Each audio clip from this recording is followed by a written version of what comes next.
ভাই এই কমলা গুদুরি ক্যাপ্টেন বানাইয়া দিল। বিপিএল এ বরিশাল যারা বেঞ্চে বসায় রাখে সে জাতীয় টিমের ক্যাপ্টেন হয়ে বসে আছে। ভাই তোর করে খেলতে কইছে কেডা? আমারে একটু বুঝা বাজান, আমারে একটু বুঝা। খেলা শুরুর আগে এত দোয়া করতেছি, মাহবুব ম্যাচটা জিতাই দাও, কিন্তু যে লাউ সেই কদু। আচ্ছা শুরু থেকে শুরু করি। ভাই লোক, আমি সমালোচক। আপনি যদি আমার হেড কোচ চ্যানেলে নতুন হয়ে থাকেন, চ্যানেলটি সাবস্ক্রাইব করে অবশ্যই পাশে থাকুন। টস জিতে ব্যাটিং করার সিদ্ধান্ত নেয় বাংলাদেশ। শুরুতেই আমাদের টপ অর্ডার শেষ, যাওয়া আসার মধ্যে চলতে থাকে আমাদের ব্যাটসম্যানরা। এর মধ্য দিয়ে শুরু হয় আমাদের পিকনিক সফর। हमारे यहाँ ऐसा ही होता है। আর আমাদের ক্যাপ্টেন ডাক বাবা নাজমুল হোসেন শান্ত, নামই তো তার ডাক বাবা, সে রান করবে কিভাবে? তার সহযোগী হচ্ছে আরেক ডাক বাবা সৌম্য সরকার।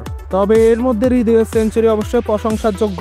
হৃদয়ের সেঞ্চুরি ও জাকের আলীর 50-এর উপর ভর করে বাংলাদেশ 228 রান সংগ্রহ করে। টিম ইন্ডিয়া থেকে সর্বোচ্চ উইকেট সংগ্রহ করে মোহাম্মদ শামি 5 উইকেট।